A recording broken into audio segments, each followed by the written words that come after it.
और जिनकी संस्कृति लुप्त हो जाया करती है उस समाज का धीरे धीरे पतन हो जाया करता है। मैं मंच के माध्यम से आप सभी से कहना चाहूंगा कि सभी साथी अपनी पुरानी संस्कृति को जीवंत रखने में अपना सहयोग जरूर दें। इन्हीं शब्दों के साथ मैं ताऊ कवि रतन सिंह जी, क्योंकि इनकी गोद में पल के मैं भी बड़ा हुआ, जितना ये मंडकोला रहा करते थे ताऊ जी उतना ही मीतरोल रहते। अगर 10 दिन मीतरोल में तो 10 दिन मंडकोला। तो कवि जी कवि होने के साथ साथ एक उच्च कोटि के विद्वान भी थे और एक वैद्य भी थे। जब भी हमारे दादाजी बीमार हुआ करते तो बाबूजी और जो हमारे चाचा जी थे उनसे कहा करते भाई जाओ कवि जी ने बुला के लाओ। और तब कवि जी जो भी पुड़िया और पुड़िया में चाहे कैसी दवाई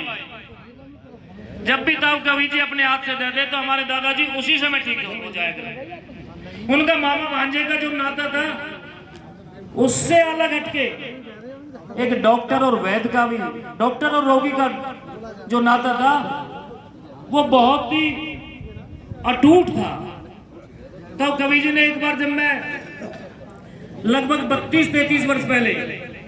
जब मेरी उम्र भी 10-12 साल की थी, तो तब कवि जी ने मेरे से एक प्रश्न किया कि प्रवीण एक बात बता कि यार तू क्या क्या खाता है। मैंने की ताऊ जी मेरे खांसी आ रही है, मैं अंडा भी खा लूं। तो तब कवि जी ने मेरे से एक बात कही कि उठ नालायक मेरे पास से, और एक बात याद रखना, अगर अंडा आज के बाद खाए तो कभी मेरे पास मत आना। मैंने उसी दिन एक कसम खाई और एक प्रेरणा ली ताऊ के आदेश अनुसार कि भाई पूरे जीवन में कभी अंडा मांस नशा की तरफ कोई विचार भी, कोई सोच भी नहीं बनाऊंगा। और उस दिन से आज तक ये ताऊ कवि जी हमेशा समाज सुधारने की बात करते थे, हमेशा समाज में किस प्रकार से कुरीतियां खत्म हो, और नशा के खिलाफ तो इतनी जबरदस्त उन्होंने अपनी कविताओं के माध्यम से नशा के खिलाफ जो चोट मारी, वो आज भी सभी कवि उनकी गाथाओं को भी गाने का काम करते हैं। तो मैं तो मंच के माध्यम से समस्त यहाँ पर उपस्थित जनों से एक बात साझा जरूर करूंगा कि सभी नशा को छोड़ करके, क्योंकि नशा नाश की जड़ है, और जिन जिन परिवारों के अंदर नशा ने अपनी जड़ें जमा ली, उन परिवारों में गृह कलेश के अलावा जो आर्थिक हानि और जो सामाजिक हानि होती है, मैं कहना चाहूंगा कि सभी नशा के खिलाफ ये कवियों का काम तो है ही है और आर्य समाजियों का भी काम है। नशा के खिलाफ बार बार आप लोगों ने बड़े बड़े कार्यक्रम भी किए, तो एक बार पुनः अपनी नई पीढ़ी को सुधारने के लिए आप सभी कवि और जितने भी हमारे कलाकार साथी हैं वो रागनियों के माध्यम से नशा के खिलाफ जरूर लड़ाई लड़ें और अपने युवाओं को एक प्रेरणा देने का काम करें। इन्हीं शब्दों के साथ भाई चौहानपाल की सरदारी ने मुझे भी जो पगड़ी बांध करके मान सम्मान दिया, फूल मालाओं से जो स्वागत किया, उसके लिए मैं समस्त सरदारी का तहे दिल से हार्दिक आभार व्यक्त करता हूं और कवि रतन सिंह जी के चरणों में नमन करते हुए अपनी वाणी को विराम देता हूं। और भाई चौहानपाल का साथ ही साथ इस बात के लिए भी धन्यवाद करता हूं कि एक बार दादा मट्टर मिल गए मुझे फुलवाड़ी के अंदर, 2010 की बात है, जब बाबूजी ने 2009 में चुनाव लड़ा और 2010 में एक शौक में आए, मैं बाबूजी के साथ आया, तो दादा मट्टर ने, दिगंबर सरपंच आपके लिए यही बात, दादा मट्टर ने एक बात कही, वान की बेटा किसको तू, मैंने की मैं बाबूजी गवर्नमेंट को लाते,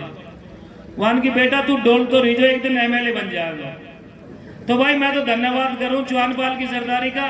कि ऐसे आशीर्वाद मोदी और दादा मट्टर ने, ऐसे आज मोरारी सरपंच ने, भाई दिगंबर सरपंच दियो। आप सबका बहुत बहुत धन्यवाद। और वैसे मित्रोल के की तो बकाई भला जाए कह दो पार आ जा इन गौड़ोते में कह दी बा जब जितने खेत पे ही मैच फिर जाएगी ना वह दोनों होनो एक और वह ऐसे ही हुई दोनों होनो एक तो वह मित्रोल के जा कह दो पार रह जाए क्योंकि भगवान के सबसे नजदीक अगर हमारे इस इलाके के अंदर कोई पाल है तो वह चौहान पाल ही है। वैसे भी चौहान पालन ते चकत्ता कहन पालन में जो हमारी 10 15 20 पाल है चाहे डागर है चाहे रावत है चाहे सहरावत है चाहे चौहान पाल है क्योंकि जब कभी अकाल की स्थिति हमारे इलाके के अंदर हुई वैसे मैं यह बात एक बार एक हम छूचक लेकर आए शारों लेते जब यह बात मैं कह रहा हूँ बता रहा हूँ कि भाई इन्हें हाथीन ते भी भैंस के मित्रोल के तो जब मुरारी ने कही वान की परवीन ते तरह के हम पुच्छी पे थे पिछंद है हम पे भैंस न पिछनेंगी मैं इनकी मित्रोल के ब्याह होते तो कुछ वैसी की जो मत ना हो कहीं वैसा कोई कह दो। तो इन्हीं शब्दों के साथ आप सबका बहुत बहुत धन्यवाद और पुनः हरी सिंह मास्टर जी और रंजीत महाशय जी पूरे परिवार को मैं बहुत बहुत बधाई देता हूं कि इन्होंने जो चौपाई का कार्यक्रम आज अपने प्रांगण में किया इसी प्रकार से इन कार्यक्रमों को और आगे बढ़ाने का काम करें। आप सबको नमन करते हुए मैं अपनी वाणी को विराम देता हूं। राम राम जी।